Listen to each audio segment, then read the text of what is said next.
Yay Networks.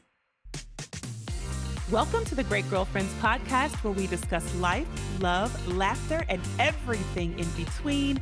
I'm your host, Sybil Amuti, and I can't wait for you to hear all of the Great Girlfriend magic on today's show. So without further ado, grab something great to drink, grab your pen and your paper, and get ready for this week's episode. Enjoy! Happy Wednesday, great girlfriends. I hope that wherever you are, you're having a magnificent day. I sure am. It is 60 and sunny in LA, and I'll take the sun because without the sun, it would probably be like 40 degrees. And of all things, today is recording day, and I'm so excited because not often do I record with people that I've known across time and space and chapters of life. But when I do, I just feel like it's about to be the biggest party of of my lifetime. And so I wanted today to have a conversation about victory, resilience, strength, overcoming, releasing, freedom, connection, Mm, wholeness. And, these conversations often come with testimonies, stories that have so many parts that don't look the way we want them to look, and so many parts where we don't feel like we're our best self, and so many parts where we're self sabotaging or getting in our own way. And then there comes the part where we are free and where we recognize our worth and we recognize that all of the greatest, biggest, most valuable parts of who we are sit on the inside of us. And when we learn to value and respect and appreciate those things, we can have a magnificent, full, whole life. And so, my guest today is here to reflect so many facets of what I just shared with you through her story and her testimony. And when I learned about some of my guest experiences, I thought it was so important to bring it forward on the podcast. One, because there are so many women who are listening, great girlfriends. I don't know where you are, where you're sitting today, but you might be sitting in one chapter of her story, or you might be sitting on the other side, like she is, of some things that were very difficult and tumultuous. And so I wanted to create visibility to let anyone who's listening know that you're not alone, and anyone who's listening on the other side know that you're not alone on either side. That's what the power of great girlfriendship is. And that's what the power of sharing our victories is all about. So I am truly excited and honored to have and to be the one to release this testimony to the world. I know, but I haven't released it. But Thank you are you my for great trusting girlfriend, me. so I'm so honored to have Samantha Thomas on today. Hey, hey, Samantha. Sybil. I'm giving you I'm high so fives. I know. Uh, girl. I'm so honored. I feel like I'm getting like the People magazine release. You know how when celebrities have babies, mm, they're like, we gave the story to People I first. know this is an Well, exclusive. this is an exclusive. And I'm so honored because I understand how precious our stories are, like, and how vulnerable you have to be able to be on this podcast and share I know. so much of who you are as a woman inside and out. And it's so easy, Samantha, for people who know you or who are listening and are probably searching to look at you and say, it's all together. She got it all. They're looking on the outside. No. Yeah, like to say Lots of she's prayer. got it all together, right? And it's easy for us to see people and assume everything about them and to, and you know what, Samantha, the other part Hmm. about that is in life, we want people to be together. Like we need people to be together because it's a symbol to us that things are going to be better. Better, right? Right? Like I Hmm. need to be together, all packaged nice and pretty and fabulous because that gives me certainty. Hmm. So sometimes people don't want to see us when we're vulnerable and yeah, But to me, that's the best part. Because that's to the me, if best. I see somebody vulnerable, then I know I can do it versus looking at Yes, somebody that has it all together. I would right, draw towards that person, honestly. right. I definitely have, and in my past and in my present, I make it my business to open up like all listen, get in the doors, get in the closet of my life, go ahead and get in the garage. The garage is Hmm. nasty. Get in the get in Is it get in those nasty? crevices, like give access because I feel like I win more when I'm able to be honest, when I'm able to be truthful, Yes. and the sooner we can get to my dirt, the better, because maybe you can help me, right? Maybe you can help me cross Exactly. the bridge. If you Okay, don't so for open up, people who are listening, who are like, "Who is this to her?" I want you like, who is she? Where is she coming from? What's her story? I want you to be able to say, "Who is Samantha Thomas?" well, she said my name. I'm Samantha Thomas. I'm an entrepreneur. My husband and I have a trucking company which we've owned now for 7 years. I Wow. was a nurse before I got into the trucking industry. And hopefully, after this podcast, I will be a life coach. Oh, I love that. Oh my gosh. I feel I like know, that Sybil, you're that's pulling me, but yeah. so authentic to who you are. Oh my goodness. So as you start you're also a mom. I don't know I'm a how we left mom. that out. I know. Oh my gosh. I'm so sorry. I am a mom of a 9-year-old. No, I have two children because I cannot leave my son out. My Yeah. stepson, he's Uh-huh. 27. Then we have our 9-year-old. So Right. yes, I am a mom. I love it. I love it. And a great girlfriend and I so much know. more. So, Samantha, I've known you since 1975. I'm joking. Did you But go back there? Well, I mean 1990, I believe. 1990 or 91. since the 90s, right? Yeah. And okay, so from high school, actually from probably Jun- Middle junior high school. Hmm. to high school to college forward, we have had different chapters in between, and life Yes. hasn't always been kind to either one of us. And, we are sitting here today as a result of many choices, good and bad, right? That have led us on a path. But it's good for us to sit here today as peers and be able to say, thank you, God, we made it through. Whew. Yes. Yeah. Yeah. The only way I could have made it through, but you were right. Oh my gosh. So when you think about the made it through parts, Hmm. walk me through some of the things that you are now celebrating, with a clear head and heart today. Well, first, definitely the death of my mom. My Mm, mom passed away literally maybe 30 days before my 30th birthday. She was helping wow. me plan my celebration. Wow. Um, and now to be able to see my daughter, who resembles her so much with look and personality, I'm able to look at her with joy because I feel like that's my mom coming back to me and maybe doing some things that she didn't do when I was a child. It's like Yeah. she's coming back to reassure me it's okay, it's going to be okay.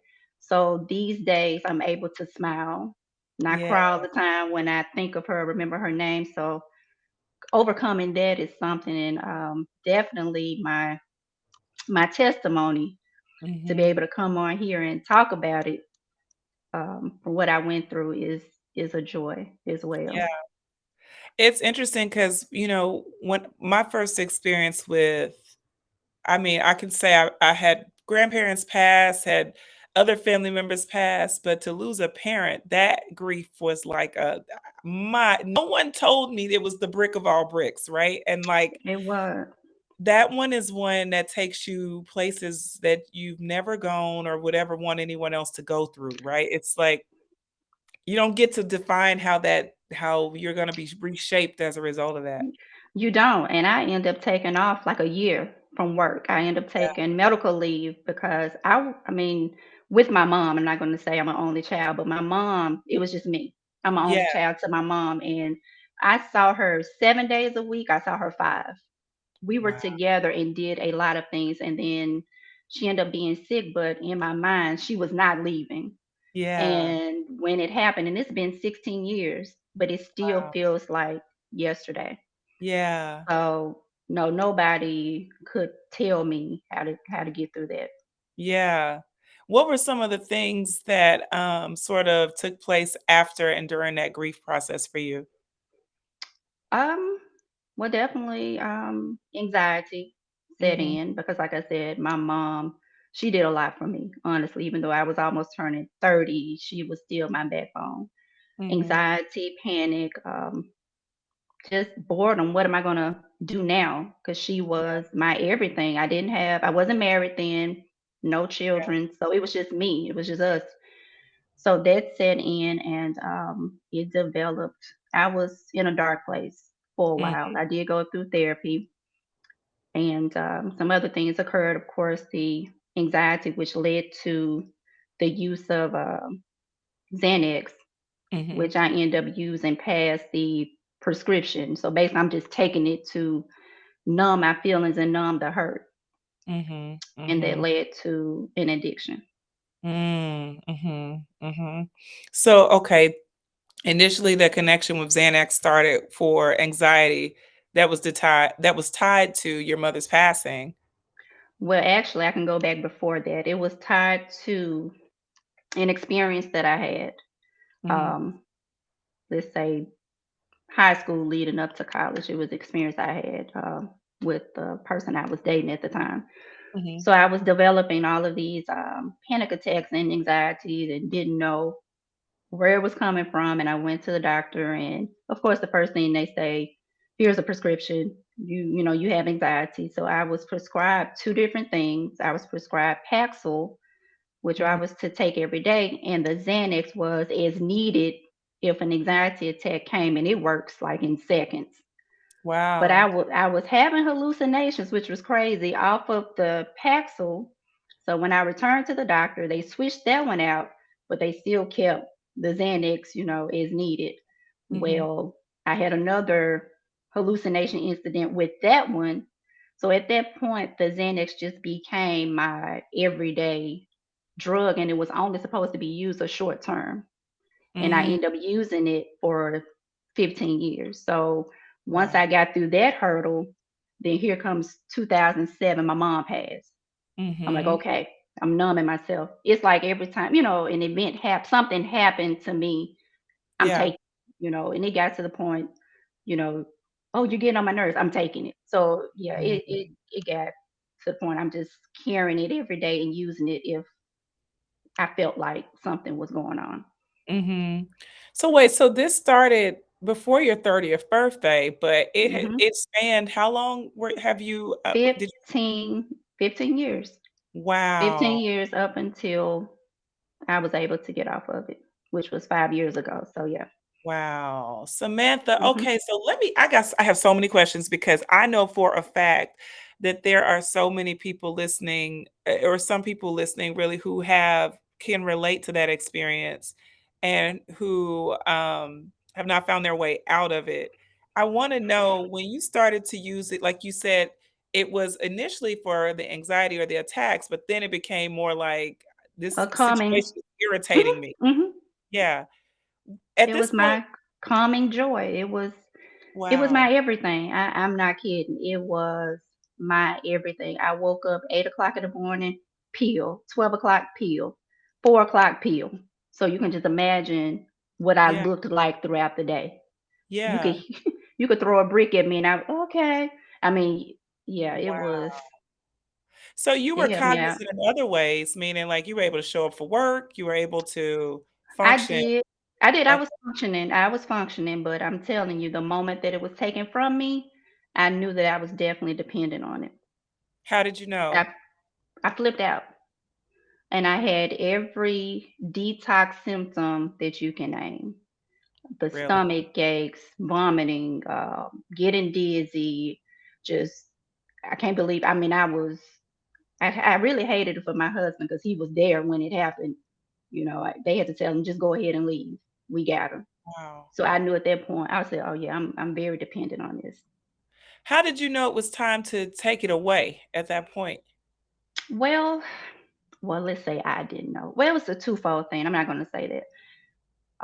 Leading up, of course, I did get help, but leading up to that, maybe 5 months prior to that, I Mhm, asked my grandmother because my husband Carlos was still working his full time job. At this time, I was at home, mhm, and I said, I'm really tired of taking this drug like I do. And I knew I needed help because I was taking it so much, I was running out. So, towards like the end of the month, there would be 3 days where I had nothing. mm, So, you can only imagine. So, basically, I was withdrawing. Mhm. And I would, call my doctor. Have you called it in? Have you called it in? And I think they knew, like, she is really pressuring us to call it in. And so I Yeah. would sit up at, when I say 24 hours, I'm calling at midnight just to see if the prescription was in. Wow. One time it was so bad that I couldn't even get out the bed to get in my car to go get it. I called my grandmother, Lord, who she's still with us, 86 years old, and drives. Yeah. And so she went and got it for me, and she couldn't even get in my driveway quick enough because I met her at her car, and I Wow. took it without water. So I Wow. knew then, Sam, you need help. So I asked her. I said, Mom, I call her Mama. I Uh-huh. said, can you please drive me to some places so I can get some help? You know, no one, they knew I was taking it, but I don't think they knew it was as serious as I felt. And Mhm. she took me to a few places, and unfortunately, they told me I was too high functioning for their program. And I Wow. and I said, look, is it because I'm only taking, 0.25 milligram? I said, but I'm taking it every day, and I've been taking it for several years. The only time I didn't take it, Lord, is when I was pregnant with my baby. And I'm like, how did I do that? Yeah. But I just felt, I guess I knew I had another life, and I didn't. But as soon as I finished breastfeeding, I was back on it. And Wow. when they told me I was so high functioning, that just hurt because there are other people in my situation, Mhm. they couldn't get help. So they sent me to a psychiatrist who said he would help me self wean. And I Mhm. had to go to him, every other week. And he would ask me, hey, Samantha, have you come down to 2 pills? Oh gosh, me and my husband just bought another truck. Oh, we just moved in our house. Can you give me one more week? Well, Mm. that led to 4 months. And he Mhm. said, you're not going to be able to do it on your own. And I remember Carlos had what I call an intervention. I was Okay. really upset. Uh-huh. And his mom had invited us over just to talk about stress and anxiety. And I was all for it. I had my notebook, as I always do. And she was relating it to scripture. So Uh-huh. we were praying and reading scriptures. And all of a sudden, this person walks in and this person walks in. And my lovely husband stands up and tells me that if I don't get the help tomorrow, then he's leaving. And of Wow. course, I didn't believe that because I'm like, I'm Sam. You know, Yeah, yeah. we've been together since, I've known you since we were 13. Yeah. You're not leaving me. I'm your mother's, And the next day, I got a phone call and I was told that my bed and my plane ticket was ready. He has Yeah, set everything he up. had set everything up, and that hurt so badly, but it was it was worth it. I'm so glad that he had the strength because I've heard so many stories of family members that try to give their loved one the help, and as soon as they see the resistance, they back off. But I'm Mm. just so glad that he saw past because that wasn't me. That Yeah. was the drug talking. And I was so glad he saw past that to say, no, my wife needs this help. Yeah. And I just asked them to give me a I said, "Give me a week." They wanted me to get on the plane like today. Yeah. Here's the phone, go to the airport. And I said, "Just give me a few days. We got a trucking company." At that time, we had 20 trucks, Mm. and Carlos was still working. So once he did his dispatching, I had to take over. And I Mhm. and I didn't want them to know what was going on. I didn't want anybody to say, "Oh my gosh, she going to rehab. What's going to happen to us?" Yeah. So we made it work out. They gave me to that Friday, and it was a week before my 41st birthday. I said, Wow. "So I got to spend my birthday in rehab?" She said, Yeah. "Do you want another?" She asked me, "Do you want another birthday?" I said, "I do. I Oh, really do." And yeah, yeah. And I said, wait a minute. Easter is coming up. I got to celebrate the Lord's Day. She said, we'll Yes. get you some. So, yeah, I went March 17th, 2018 is the day that I checked myself into rehab. Oh my goodness. hmm So how long were you in that program? I was there from March 17th around all the time, around 8:30 that morning to April 14th, 4 a.m. They checked Wow. me out. I was able to graduate because actually I stayed there so like what 20 28 days. I Uh-huh. did so well that they allowed me to graduate. And they had a graduation, Wow. and my dad actually I went to Dallas. I wasn't at home, so I went to Dallas, and my dad lived probably 10 minutes from the facility.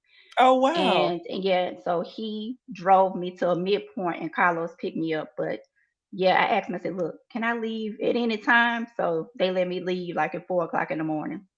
Wow. Yeah, Let me it was just stop crazy. and applaud you, first of all, because, um, when you recognized, and asked for help and saw that you weren't gonna get the help you needed, I love that you didn't give up on it. I know you didn't like that intervention, but I love that you No, I ex didn't. I didn't. this was a Because I'm full like, intervention.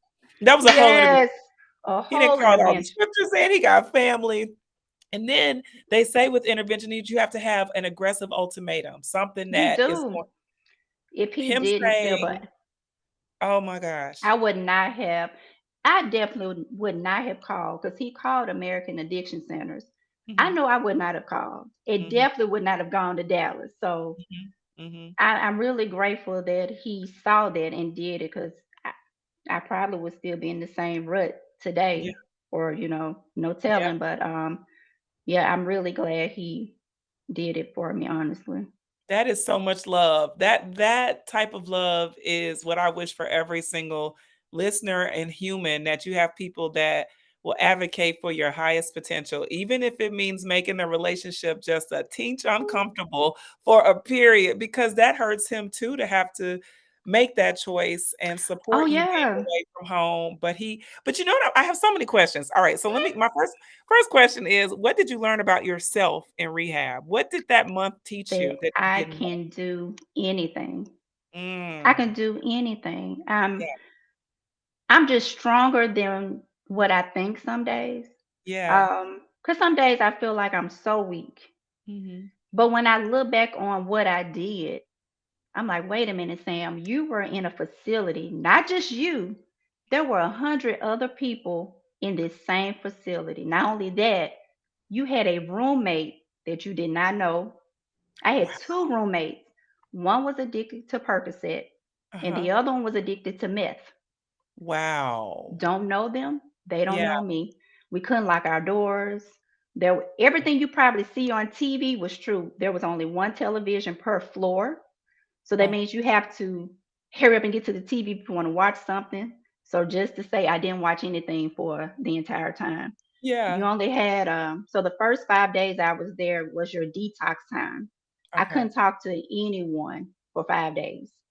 Then Wow. after that, you had to fight for slots, and the slots for phone calls was only 15 minutes a Oh day. my goodness. A So I day? a day. Oh That, my but gosh. but that doesn't guarantee you're going to get it. They might only Yeah. have 10 slots for that morning and Oh maybe my 10 slots at night. So I would have to get up at 6 o'clock in the morning to rush out to give sign them my that name sign up. to Yeah. to get the call. So that's something. And then to just deal with different people, different colors, different backgrounds, different drugs, and Yeah. to navigate through that and Yeah. still try to get your help, that says a lot. I mean, after that, I'm like, man, I can do everything. It Yeah. was it was very rewarding, I must say. It was humbling. I learned a lot. When I went in, I made sure, even though I was upset as to how I got there, Right, right, but I right. made sure that when I got there that I was going to learn everything I needed to learn to not go back. Mhm. Now, we do learn while we're in there. Of course, you never say never. You try to live each day as if you're not going back. Because I met quite a few people that were on their second and third time. So Mm. here I am now, almost 5 years. So I don't take it for granted. I'm grateful every day for it. I do have my family. I think about London. She was 4 at the time when I Yeah. was there. I think about her and how Carlos had to step up, and I don't want them to have to go through that again. So that helps me out a lot because I'm not going to lie.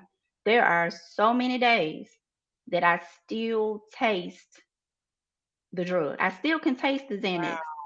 And so I try to put things in it. So like when I told you I had that morning, noon, and evening, Mhm. I'm praying, I'm reading something, I'm so at those moments where I Mhm. used to take it, I'm trying to fill it in.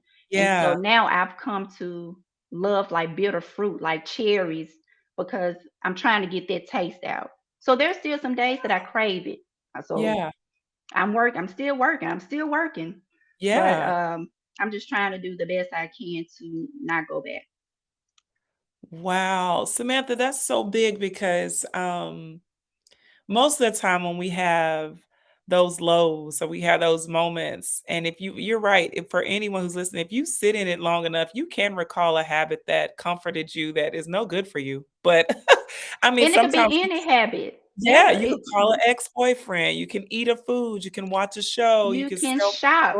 Yeah, I you can learned that. You could just keep shopping. Amazon Um, and mhm, just out there, mhm. just I Anything mean, that makes you feel facts. good, but you know it's not healthy, You know then it. it's a problem. Yeah, it's a problem. Yeah, and it's They gave me like 5 questions, and when I was able to answer those questions, I had yeah, a problem. And at first, I thought you're just trying to get my money. Everybody's going to answer those questions, but no, I did. It got to the point that when I got out, they told us to call our pusher. You know, some people were dealing with drug dealers. yeah, I said, but I had a prescription. So they were telling us to disconnect from our drug dealers and try to switch some things around. So honestly, I had a favorite purse that I used to carry all the time that had my pills in it. I gave oh, that purse away. I threw it in the garbage. I didn't want any type of trigger or reminder. yeah, And I really was afraid to even take pills, just yeah, supplements, because I'm like, oh, this is going to remind me. But it was the taste of that pill that would trigger me. So wow, that's why I eat cherries in the morning, noon, and in the night to get yeah, that bitter taste so I won't go back. And I had to tell like every hospital that I've gone to, they got it on record, do not give Xanax. yeah, Any doctor. So I called them. Look, I just got out of rehab. This is what they told me to do, and they got it on my record. So when I go there, they already know. Do not mhm, give her anything. wow. Mm-mm. I wonder, Samantha, because, you were taking Xanax before you got married, right? And before Yes, you became a mom, and then you took the break while you were pregnant and breastfeeding, which is something so powerful about knowing that you're gonna give life and wanting to give that life a fresh chance, and, there are so many stories of people who have stopped all types of habits and I drinking, know. drugs, cigarettes, everything, for the life of that baby. It's something so powerful about that. But that's not where my question is. I just want to acknowledge that. My question is around your relationship and you having one personality on Xanax and being and having a sort of a new or a second version of your personality of your character after the drug and how that affected your relationship because I feel like Carlos got two different wives maybe. One because like you said you were numb. The first I wife was. was numb and didn't quite And now uh he's getting the he getting the free wife. He's getting yeah, he's like, calm down, son. yeah. But yeah, yeah. Well, and And then London's getting the free mom. Like yeah, London, like you are and then your friends are getting a whole fresh new free I think person. they can tell. I Yeah. think they can really tell. Yeah, London says I smile more now, so that's good. Yeah, Yes, yes. I What think does they can. Carlos said the differences are in you as a wife? Hmm. I mean, I'm doing a little bit more. I'm not. I think we're more of a team now. Mm. Back Mm. then, I was probably a little bit more selfish, Mhm, mhm, and it was all about me. And definitely taking it to numb me. He didn't get the real emotion. Like, mhm, eh, I wouldn't, really cry. Wasn't a physical person, any of mhm. that. So I think he's getting more now. It's probably getting on his nerves. But he can locate you now. Now, Oh, like, you yeah. have a pulse, you know what I Yes. mean? It's like Yeah, he can at least he knows how you're feeling, where you are emotionally, spiritually, physically. He can, like, he you're more can. tactile. Yeah. Mhm. That's so special. I know there's someone who's listening who, um, is saying it's not that bad about their own connection with the drug. It's not as bad as hers. I've only been Mhm. doing it, and I only do it at noon every day, or I only do it when And What and would I you say talk to that great girlfriend? I was just think it is that bad, 'cause that's how I started, and that was my thinking. Mhm, mhm. Um, if you're doing it every day, you're doing it every day for a reason, and a Yeah, lot of times it is to calm you down because the yeah, day is rough. So look at it like that. I was thinking the same thing, and I was saying, "But I got a prescription, it's not bad." yeah. But it was the reasoning while I was taking it. I was no longer taking it for a panic attack. I was Mhm. taking it to calm me and get me through my day. So I Yeah, knew then, no, that is not what this bottle says. It says for yeah, PRN as needed for yeah. anxiety. You're taking it now, Sam, because you just want to be away from the world. Mhm, And mhm, then when I was having the effects, as if somebody just take that drug away and mhm. your body reacts, then you know exactly what you need to do. Right, and that withdrawal for you was that vomiting and this pain in your stomach and all the Blood sick. pressure shot up. I think my blood pressure, yeah, while I was in the facility, it was rough. My blood pressure went up to like 180 over 100 and something. They were about to take me to the hospital, and that that was during my 5 days that I couldn't have any contact. Well, my husband called, Carlos called somebody. And they said, "Oh, she's fine. Well, she had a little event last night. Well, can I talk to her?" No, she's in her 5 days. He found some supervisor's cell phone number, called the lady. She came and got me. Now, here I am. I didn't want to get in trouble, but she's the head lady. I'm like, I'm not coming. Yeah, yeah, yeah. Well, one, I didn't want anybody else to see me on her phone and think that I got privileges. And Yeah, she said, "Look, your husband found my number. I don't know where, but can you please tell him you're fine?" And I said, "Carlos, I'm good. Yes, my blood pressure shot up, which yeah, is one, a thing I thought that would happen because I'm going from taking this drug every day to not. But they do give you something to, switch. okay, okay. So, but I was having a reaction. And he was like, "Okay, I just want to make sure," because he just wanted to hear my voice. So there was Mm, one thing in there, but yeah, I'm like I said, I'm just thinking back on it. I wouldn't have had it any other way. yeah, Seriously, I and wouldn't like have had it any other way.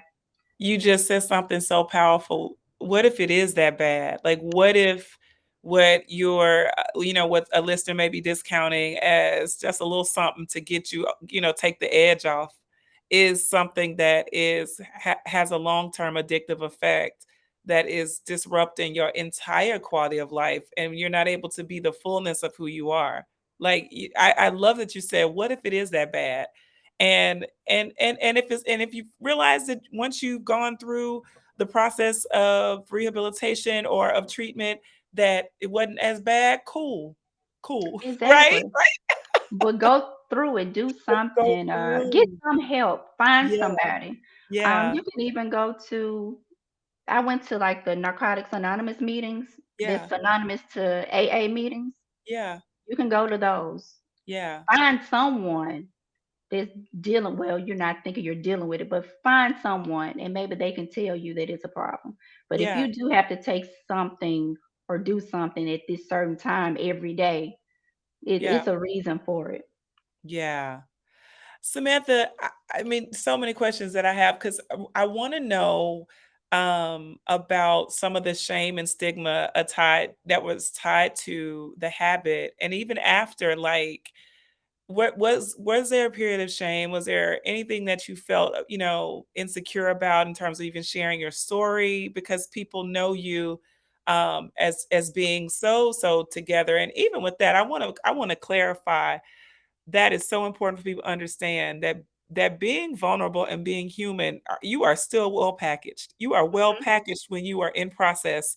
There is nothing about the process of transformation um, that is not worth sharing, that is not worth um, being proud of.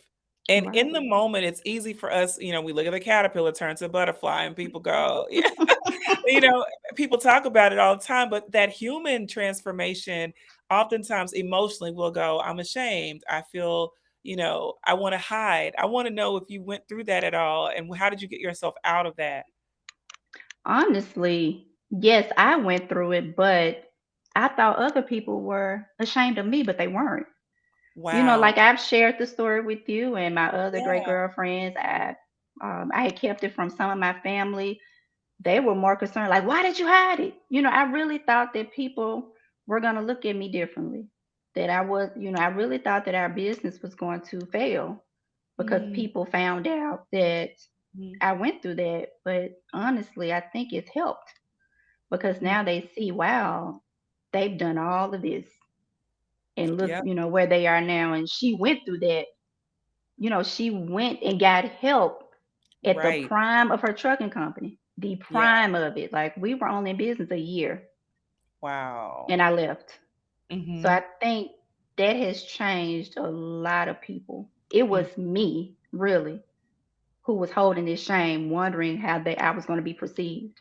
Mm-hmm. And I Mm-hmm. really wasn't. I just needed to get it out there, honestly. And it has helped some people, even in my family, Mm-hmm. even in our circle of the trucking industry, it's helped people. Mm-hmm. So really, if I had just said it 5 years ago, I wouldn't have been holding this shame. I've really been holding it probably up until how long we've been on this podcast. So I just Right. been holding. Yeah, it's been me. Yeah. Yeah, I know when you told me, I was just in awe and I was so proud of you. I was like, "What?" I like I know. because I'm only seeing the amount of resilience it must have taken and courage and bravery and strength, and I'm also seeing how much your husband loves you and stands beside you and is so many women think that they're going to lose everything. They'll lose their spouse, they'll lose their attachment, or that the people closest to them will Mm-mm. abandon them. But people in your life want to see you to your highest place. They He want to wants to see you see to, me yeah, win, and I mean, for him to make the call, yeah, that was a big step. So yeah, I never would have thought that he would be any different. yeah.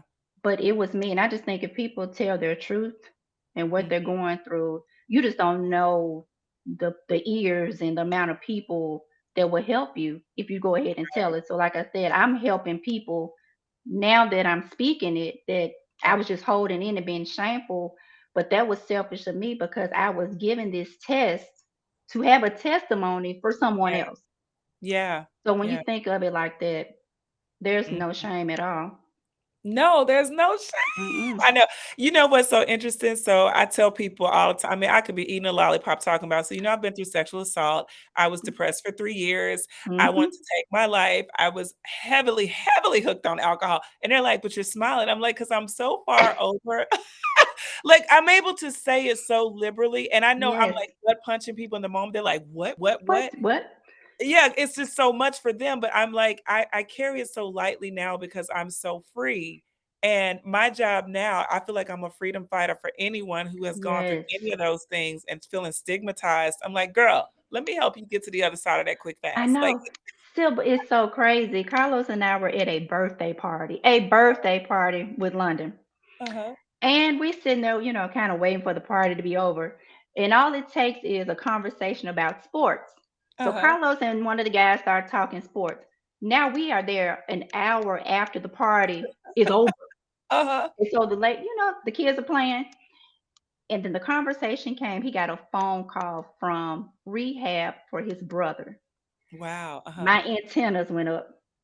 And he just got so upset. He said, I'm so sick and tired of this. This is like his third time in Mhm, rehab for alcohol. mhm. And Carlos looked at me and I looked because now I Yeah, got yeah, my jacket on yeah. Uh-huh. and I want to do an intervention. So I Uh-huh. do that now. And I Wow. was like, oh, so your brother is in rehab? What for? And he started talking. And I said, don't be like that because your brother who you're talking to and seeing is the alcohol. That's Yeah. not your brother, and he's so weak now that he can't do it on his own. And he looked at me, and I said, because I was in that place for almost Mhm. 5 years ago. And he looked again, and Carlos like, yeah, she was in that place. Well, really? There to go the really. Yeah. And when I spoke to him, he said, oh my gosh, I wish I would have met you 3 times ago, so you Mm. could have either helped him or helped us deal with it better. And Yeah. his entire attitude changed. Like, he calmed down, and he saw. I said, because I was there, where Mhm. I was so weak that I couldn't do it by myself, and it took my husband to do it for me. I said, so if he had your attitude, I probably would still be addicted right now. Yeah. So that changed him a lot. Because now you're mega evangelist, which I love. The stories and even It's wanting to him, go not into life me. coaching. I love this new chapter. Tell me about this new chapter as you're moving into life coaching. This is amazing. Well, this story has been on my heart for a while. Like I said, I was just so shameful to get it out there, but it seemed like when I tell it, I'm helping more people than harming. So Yes. I want to, I say life coach, I'm just trying to find the avenue of Yeah. where I can help someone. I don't know if it would be a nonprofit or if I can do workshops for people. I even want to go inside some rehabs and Mhm. speak now that I'm considered an alumni. Yeah. But I want to do the work because somebody did it for me. And I Yeah. think if you hear it from somebody that's gone through it, it would be easy. If I would have heard it from somebody before I got on that plane, it probably would have calmed me down more Yeah. versus hearing it from a customer service that I'm about to get on a plane. But if I would have really Yeah. heard it from somebody that went through it and got over the mountain, it would have helped me out. So Yeah. I just want to get into that space. I don't know where God is leading me, but He gave me a vision, and I was standing in front of thousands of people Yes. telling this story. So I Yeah. don't know if it might be life coaching. I know I'm going to help somebody, and now I know it's someone dealing with addiction and going through recovery. Mhm. Mhm. So, okay, for those of us who are friends to someone who may be dealing with addiction, and, when we think addiction, we always think the extremes of, Hmm. being Heroin yeah, or yeah, fentanyl. meth. Yeah, yeah, like the absolute lost on the Hmm. street. But what we've learned is that painkillers are just as deadly and impactful and addictive, and that there are so many people that in the people that we're engaging with on a daily basis at work, in our families, in our Yes. community that are addicted to painkillers. So I want to know for the great girlfriend who is in relationship with someone, and we may not know all the symptoms, but we might be, have small indicators. What would you tell us to do to show support for the people that we love? Um, First, ask them if you know that they are taking something. You could tell in a person's mood. You could tell in their attitude that they're kind of snappy. Mhm. Um, just ask the question. If you're close enough, like my husband, he will go through all of my medicine cabinet. If you're Uh, close enough, look at it, look at them, find the medicine, look at it, see how they're supposed to take it. I think some of those type of medicines shouldn't be a refill. mhm. Um, I would go there and just ask those questions, see how long they've been taking it, what they're taking it for. Has this person really had an injury or some type of surgery? Why are you taking this? Mhm. And if they need to take it, I would say that you take control of the medicine. My Mm. son had a surgery last year, and honestly, he came to me, he said, I'm afraid. He said, I'm Mhm. afraid to get addicted. I said, give your girlfriend your pills. Mhm. You do not have control over them anymore. I'm Mhm. going to call her, and she's only to give them to you on the time, not when you say I'm hurting. So Mhm. if you're only supposed to take them every 8 and she gives you one at 1, your next one is 9 to 9. If you Mhm. say you're hurting in between, I'm sorry, baby, but you're Mhm. not getting them. And I told her, and she was. very adamant about it, which I appreciated that. Mhm. But you would probably have to do that with someone. And Mhm. if they resist you Mhm. when you take them, Mhm. then there's a problem. Because when I got admitted into rehab, Sybil, they took my phone, which some people Mhm. probably would go crazy. I didn't. They even Mhm. took my laptop. I'm like, ooh, that's a breath of fresh air. But Uh-huh. when they took my purse and Mm. grabbed the Xanax out and Wow. wasted it in my face, I Wow. was jumping, screaming, hollering, help. They knew then it's a Yeah. problem. I was in the room where they admit you.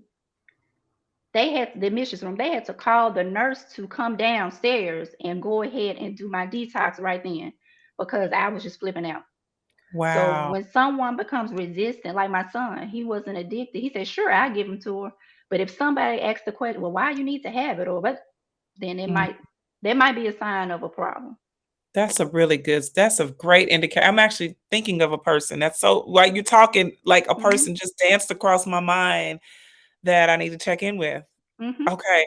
So, and what was I'd love for anyone, and I hope great girlfriends, this has been so helpful for me, and I hope that it's helpful for you, and that you can receive the intent of this podcast in love, which is to build a bridge, and to let you know that silent suffering can end today if you are, Yes. and it's any type of suffering, right? Because yours was the Xanax. Mine back in the day was a drink here, there, everywhere, right? Somebody Hmm. else Hmm. might be with marijuana. It could be shopping habits, anything that is Anything, gambling. gambling. My I was in rehab with gosh. somebody who was a gambler. Yes. Yeah. Yes. Hmm. Anything that So you're yeah. using to cope with Yes. what with every and Samantha, you have been such a, oh my God, such a willing vessel. I can't appreciate you enough. You know how proud I am, right? I'm over here like, I know. And I'm it's so just, proud. I'm uh, so uh, grateful. I'm so it was grateful. a lot.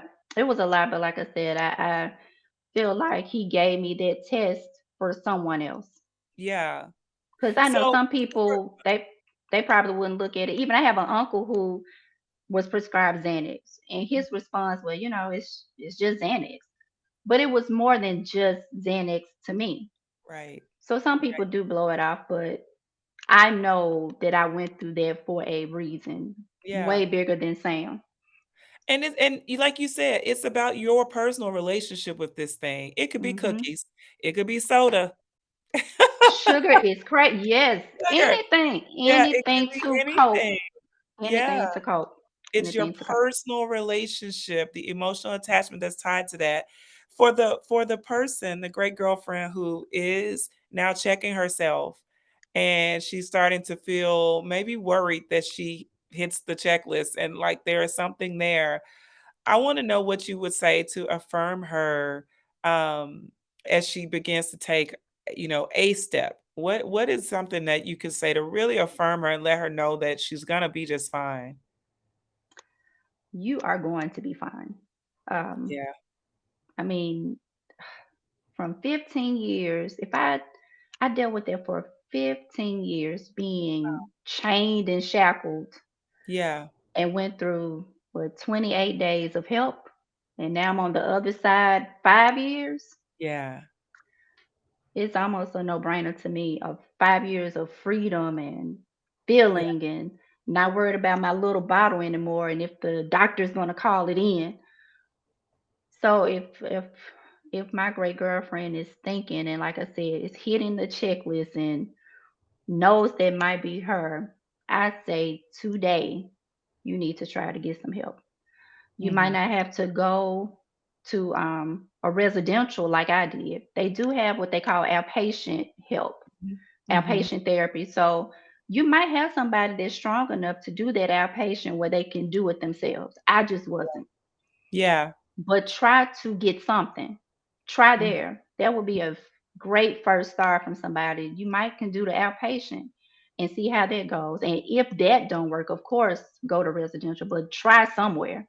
Reach Yeah. out to somebody and start today Mhm. because that means you need some help. and Yeah. can't do it alone a lot of times.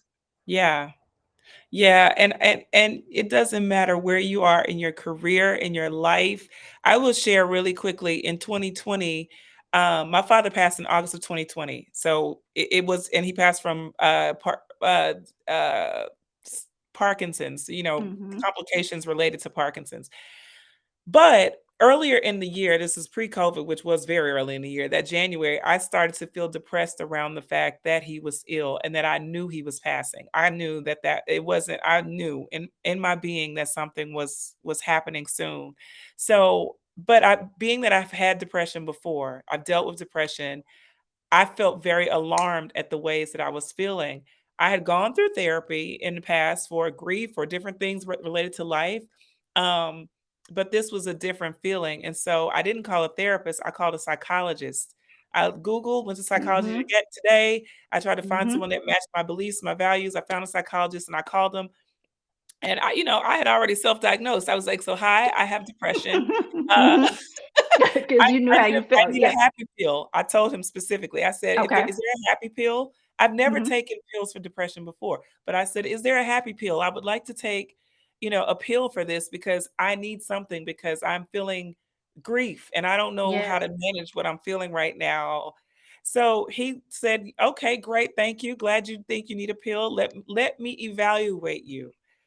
He did. Mhm. He said, "Why did you call me?" I said, "I called you because I think I needed something greater than therapy. And Mhm. I wanted to do a neurological check. I want to make sure I'm okay mentally. My brain does not feel well. I don't feel well mentally, and I That's want good. to Yeah. check." And I didn't know what I was feeling. I just knew that. I knew my brain did. It wasn't my emotions. My brain wasn't feeling right. And so now I know mind that feel. I know what you're talking I about. I I got podcasts every week. I'm helping everybody else, and I needed help. But I was like, if Yeah. I don't do this, I don't know what could become of this feeling.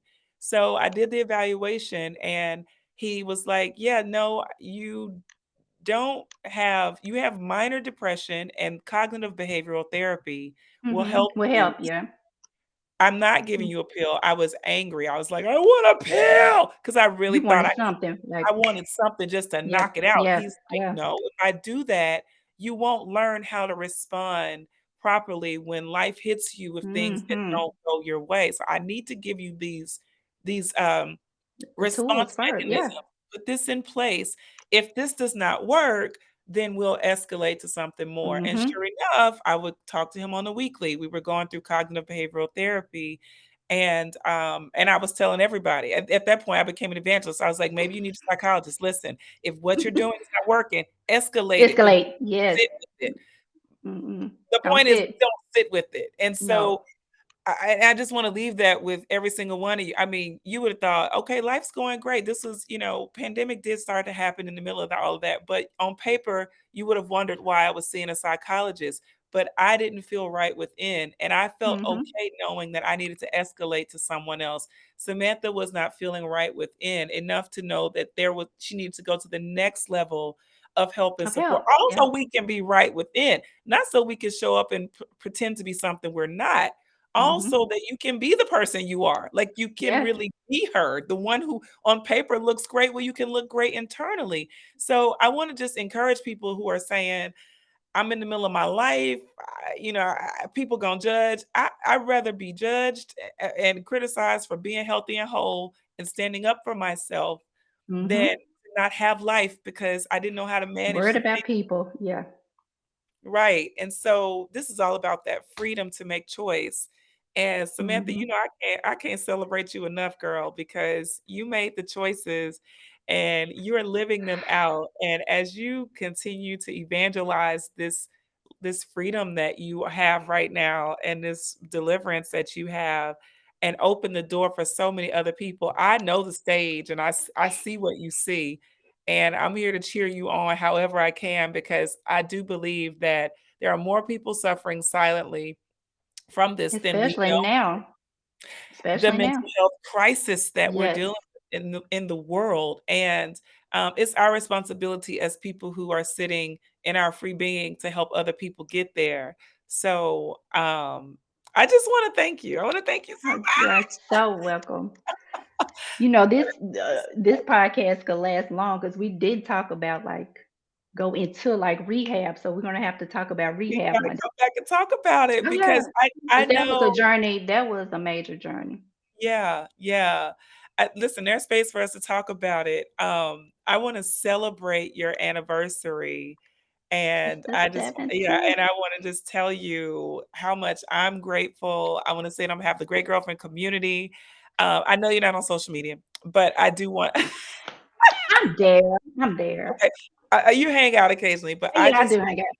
because people will want to look for you. And I just want to tell you thank you for those that will not be able to reach you on social because you're not there.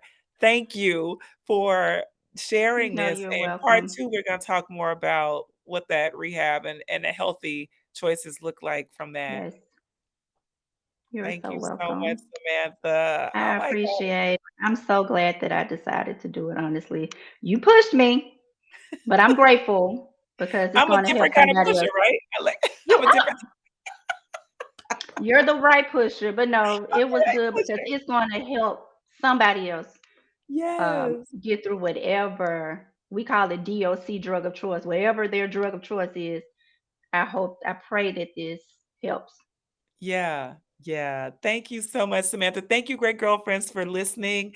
Thank you so much for being with us. And if you do need the help today, go seek the help from trained professionals who can support you on your journey. And know that your family and the people that really love you will stand beside you through every season of life. Thank you so much. All right, great girlfriends. Did you enjoy this week's episode of the podcast? If so, would you please give us your amazing review on iTunes? Every single review helps another great girlfriend get plugged into the podcast and the community. Speaking of community, make sure you join our Facebook group at The Great Girlfriends, follow us on Instagram at The Great Girlfriends, and on Twitter at _great GFS. I'm Sybil Amuti, and I'm out. Peace.